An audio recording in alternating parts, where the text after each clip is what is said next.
औज़ुबिल्लाहिमिनश्शैतानिर्रजीम बिस्मिल्लाहिर्रहमानिर्रहीम।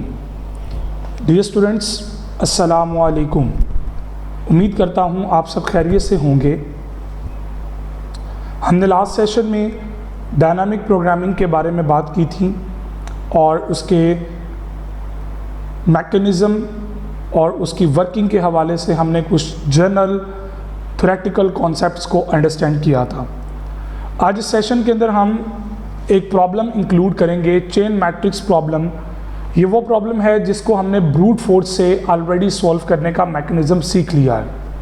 मैंने आप लोगों को इसका पूरा एक मैकेनिज़्म डेवलप करके दिखाया था और हमने इसकी कोर्स को एनालाइज किया और पूरी इस प्रॉब्लम को सॉल्व करने का पूरा एक कंप्लीट मैकेनिज़्म हमने डेवलप किया था चेन मैट्रिक्स प्रॉब्लम को by using brute force technique.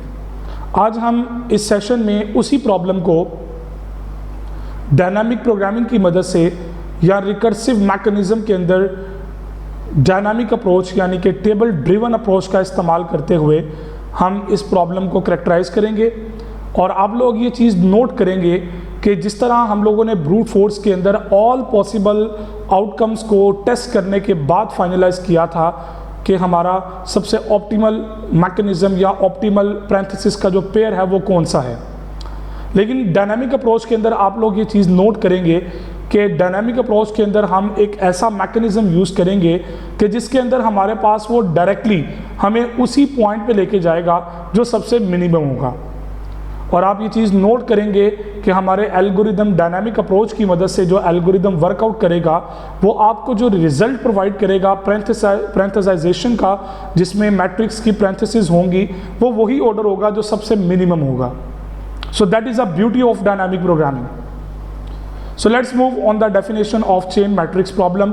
मैं थोड़ा सा ब्रूट फोर्स स्ट्रेटजी को यहाँ पे यूज़ करूँगा, एक बार दोबारा रोल बैक करवाऊँगा मैं, लेकिन ज़्यादा टाइम उस पर इन्वेस्ट नहीं करूँगा। मैं सिर्फ आपको ओवरव्यू करवाऊँगा कि ब्रूट फोर्स के अंदर हमने इसको किस तरह से डील किया था, ताकि आप लोगों को आइडिया हो जाए और रोल बैक अपने कॉन्सेप्ट को आप कर लें कि ब्रूट फोर्स के अंदर हमने चेन मैट्रिक्स प्रॉब्लम को कैसे अंडरस्टैंड किया था।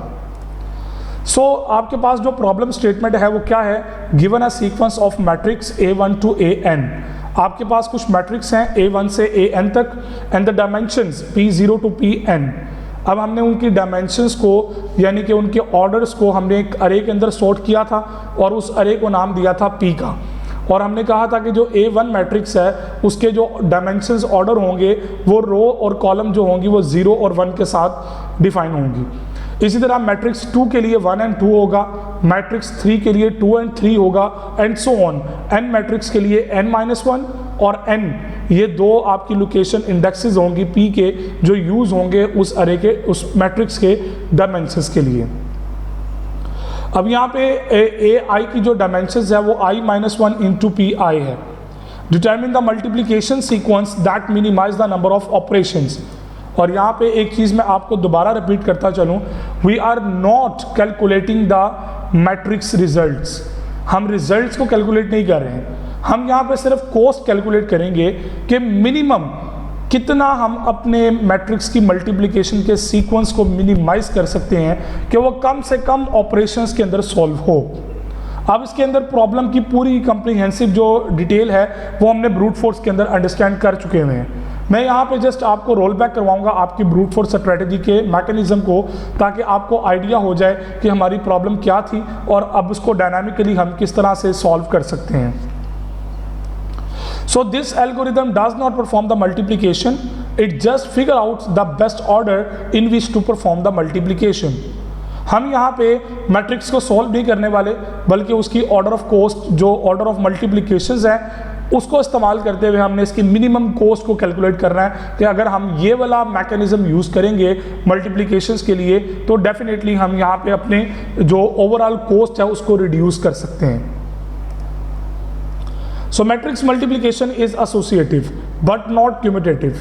इसका मतलब क्या है कि ये अरेंजमेंट जो ब्रैकेट्स की है वो आप चेंज कर सकते हैं, but you can not change the location of your characters. मिसाल के तौर पर ए बी है तो इसको बी ए नहीं कर सकते, क्योंकि मैट्रिक्स में आपको पता है कि A B is not is equivalent to B A. ठीक है ना। अब ए बी सी 3 मैट्रिक्स हैं, तो आप ये तो कर सकते हैं कि पहले ए बी को मल्टीप्लाई कर लें, फिर उसके रिजल्ट के साथ सी को मल्टीप्लाई कर लें, but you can not do that कि पहले ए सी मल्टीप्लाई कर लें फिर उसको बी को मल्टीप्लाई करें।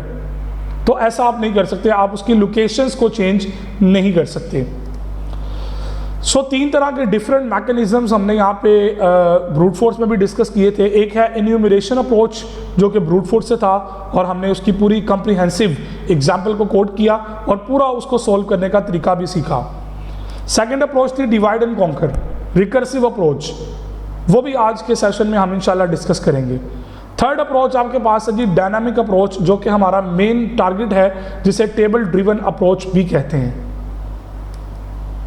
सो पहले तो ज़रा हम ब्रूट फोर्स अप्रोच की बात करते हैं, जो कि ऑलरेडी डिस्कस हम कर चुके हुए हैं। यहाँ पे उसको कोट करने का पर्पस ये है कि आपको कॉन्सेप्ट का आइडिया हो जाए, कि आपको यहाँ से अंदाज़ा लगा सकें आप लोग कि आपकी जो डायनामिक अप्रोच है वो ब्रूट फोर्स से कितनी ज़्यादा एफिशिएंट है।